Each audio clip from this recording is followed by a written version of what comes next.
Critters Christmas. I actually talked about this on my top 11 Christmas specials of all time list, so I won't talk in too much detail about it. Partly because so much of the humor does rely on how many twists and turns it throws at you. The special centers around Stan, who one Christmas comes across a series of talking animals called the Woodland Critters. They're excited because Porcupiney the Porcupine, isn't that a great name, is giving birth to the Lord and Savior. And honestly, I should just stop right there. If I was to talk any more about the story, it would give away great reveal after great reveal. And needless to say, every single one of them gets a huge laugh. It's not just a great satire of Christmas specials. God, even that music seems to sum up every Christmas song ever made. It's once a year, it's Christmas time, and it happens once a year. It's once a year at Christmas time, when we hear about how Christmas only comes once a year. But as stories go, this one is probably the best written. There are so many surprises around every corner, and each of them gets funnier than the last. And every single time you think they're done with the comedic payoffs, they always have at least 5 other ready for you. And they all tie in to make an absolutely perfect episode. I know I'm being really vague about it, but trust me, if you've seen this episode, you'll know what I'm talking about. When you hear South Park does a Christmas special, this is just the kind of stuff that would pop in your head. Shocking, dark, in bad taste, but also so unbelievably funny.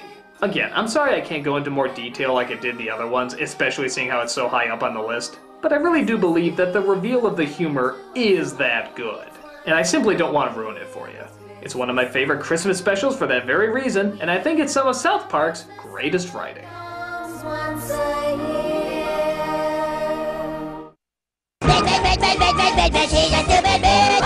Number 2. All About Mormons. I think it's safe to say the creators of South Park have a fascination with Mormons. But given the way they explain it and make jokes about it, you can kind of see why. In this episode, a family of Mormons move into the neighborhood. At first they're outcast because everyone thinks they're gonna try and force their beliefs down their throats.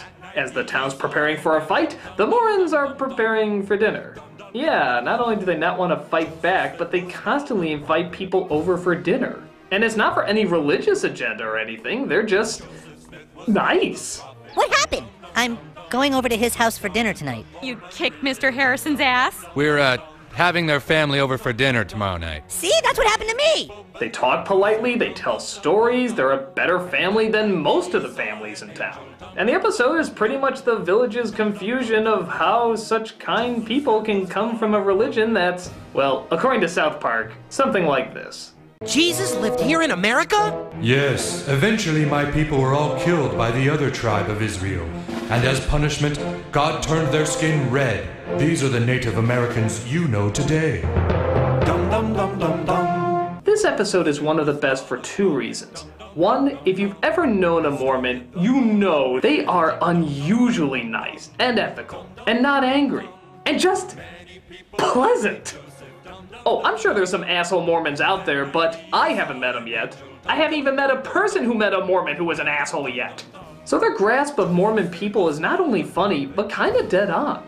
But the second thing that makes this episode one of the best is that it still takes its shots at the Mormon religion. But that still doesn't get in the way of their message. Being that if a religion doesn't spread hate, produces good people, and hurts no one, who cares what the hell they think? In my opinion, I don't even think this needs to be called All About Mormons. It could be called All About Religion. No matter what the faith, if it seems to spread good without harming a soul, there's good in it.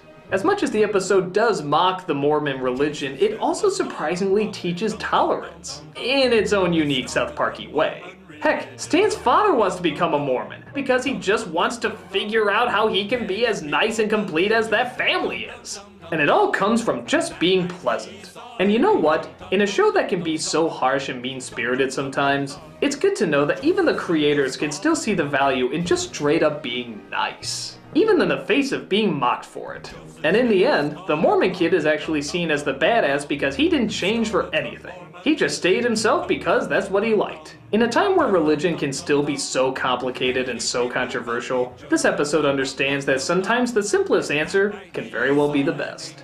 Who's up for a water balloon fight? Yeah! Water balloon fight!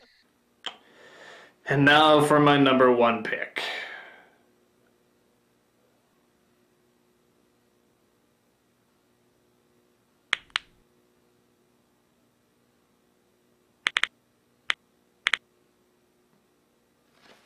keep an open mind. The #1 best South Park episode is Osama bin Laden has farty pants. Hold it! Let me explain the reason why I think this is the best episode. It's not the funniest episode. It's not the smartest episode. It's not even the best written episode. But it came at a time when America needed South Park. It had been 3 months since the previous South Park episode, and in that time, not only did 9/11 happen, but a series of anthrax attacks that was being sent through the mail was putting the country in a state of absolute fear. Security tightened everywhere, our country was on the brink of war, America was changed forever. Nobody knew how or what to feel. So when the news that South Park was going to return to TV was announced, a lot of people were wondering, what are they gonna do? What could they do? Would it be a touching episode, an in-depth episode? What side would they pick? What issues were they going to tackle? What the hell was South Park going to do? Literally, the first frame set the mood. Remember when life used to be simple and cool? Not really.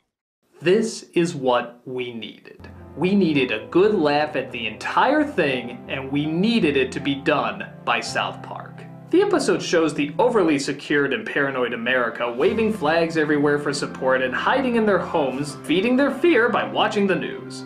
Through a misunderstanding, the boys are forced to send $1 each to Afghanistan kids as part of a charity program, and they in return send a goat. They don't want the goat though and wish to return it via plane, but end up getting caught in the flight.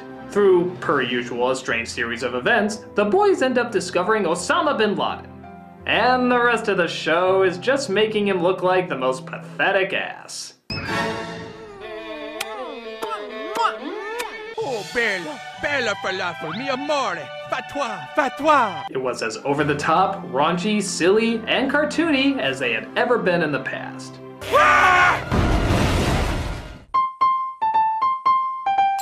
Oh, I got him! I got him! Everybody was talking about it the next day.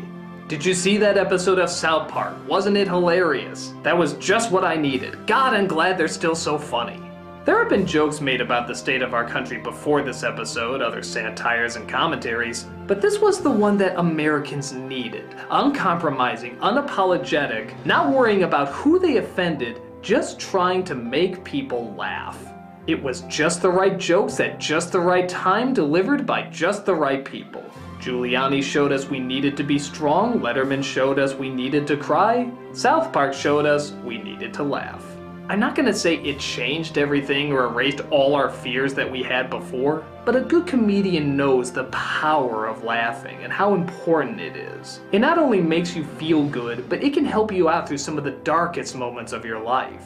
And in one of America's darkest moments, this helped a great deal. It helped us in only the strange ways South Park can help us, by not backing down to anything and just doing what they thought was funny. And whether it was a huge roar or the tiniest little chuckle, everybody felt their spirits raise a little bit after seeing this episode. It's the best episode because it's the only episode that reminds us that we not only like South Park, but we surprisingly need it. So there you go, my top 11 favorite South Park episodes, and looking back, it's kind of shocking how smart it is. From a show that most people thought was just lowbrow garbage and crude childish humor, South Park has proven to be some great social satire, and purely on its own terms. They're the people we can always rely on to say the emperor has no clothes, the people who won't be bought out or cave in to any public opinion, the people who won't hold back about saying something about somebody because they're afraid they might be on the show or they might be a sponsor. They have no fear because they have no cares. They talk about whatever they think is funny and still manage to be relevant for 17 seasons and still going strong. Maybe there is more to South Park than just crude humor. Maybe it's proof that great comedy and art doesn't just come from freedom, but from freedom given to the right people. and that what the public claims as one day being beneath them, or immature nonsense, can the next day be claimed as some of the most blunt, straightforward, and brilliant satire that television has seen in years. Wouldn't you agree? Shut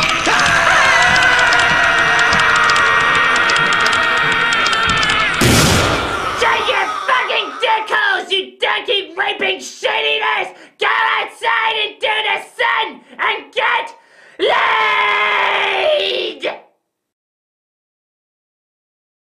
I'm the nostalgia critic. I remember it so you didn't have to. Dude, that was totally tits.